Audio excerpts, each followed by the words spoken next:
discussing mostly about inference. Now we'll discuss one technique which uses, which does training of DNN on GPU, and what are the challenges which come and how do we address the challenge. So again, here the new thing you will get introduced to is training. So till now we are only discussing about inference, but something new which is come here is training. So especially training requires huge amount of memory, which may exceed the memory capacity of a single GPU. Okay, so to overcome this limitation, you will have to train the network with smaller batch size.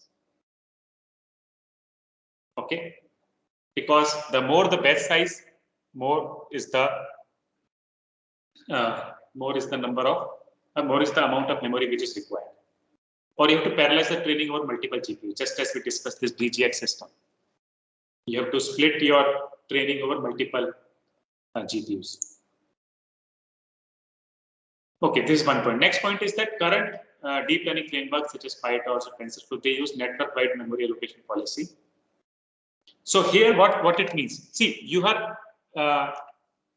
you need memory for different layers of a DNA. Suppose there are 10 layers. Now each layer will need some amount of memory. So network-wide allocation policy means that right in the beginning itself, you allocate all the memory that all the layers will need. Okay, all the memory that all the layers will need, you allocate it right in the beginning itself. That is called network-wide allocation policy. So here is the memory requirement. So if you see the left part, memory allocation size. So if you see VGG16 with 256 batch size, this is the batch size. So it, for example, VGG16 needs how much memory? Around 28 gigabyte of memory. LXNet needs small amount, but if you see VGG16, it needs maybe around 10 gigabytes of memory. So if you see P100 GPU that I have in my server, it has only 12 gigabyte of memory. So I can't train VGG16 with this batch size. I will have to reduce the batch size to just 64. Then I can train. But I can't train large batch size. Okay, and if you see the right axis, the right side, at any point of time, how much maximum percentage of the memory I need? Let me see, my total need is this much. But at any point of time, how much is the maximum I use compared to this? That is very, very small. So for example, here, this one is how much? Around 50%. This is slightly less than, this is 40%. This is 35%, 35%, 35%. This is just 20%. So that means, although my maximum memory, my total memory requirement is this much, but at any point of time, I need or I use less than 40% of the memory. Is it clear? This is the motivation. See, the motivation is for training, I need lot of memory in total memory. In total, my total memory requirement for a whole DNA, that means for all the layers, is very, very large. But at any point of time, I use only small portion of that memory. Right? So that's why they have proposed a technique, which is runtime memory management for virtualizing the memory relation DNA over both CPU and GPU memories. So the goal of their work is to mitigate this problem, that we should be able to train a DNN even on a, on a GPU which has somewhat low amount of memory.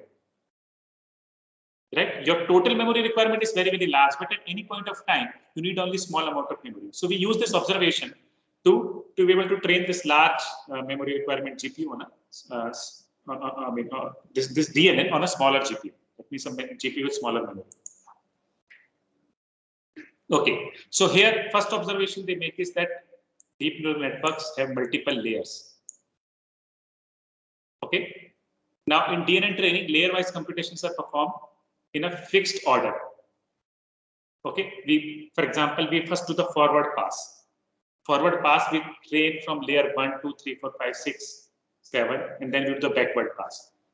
10, 9, 8, 7, 6, 5, 4, 3, 2, 1. And then again, 1, 2, 3, 4, 5, 6, 7, 8, 9, 10, 10, 9, 8, 7, 6, 5, 4, 3, 2, 1.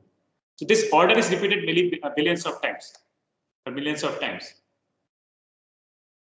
Because in training, we are doing many epochs, that means many training iterations. For each training iteration, we keep on doing like this.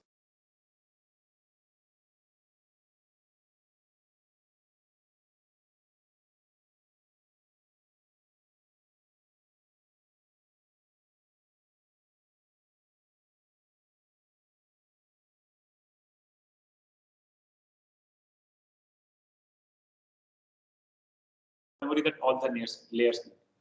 Because in forward, so FWP means forward propagation. So we have forward path, propagation, or forward path, and backward propagation. So in forward propagation algorithm,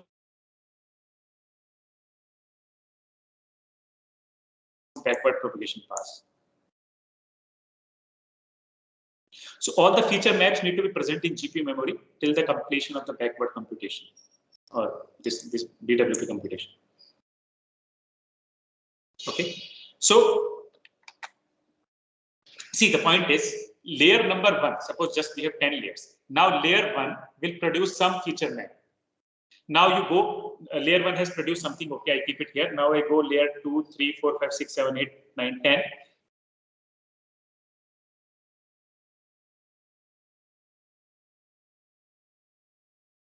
I will again use that feature map.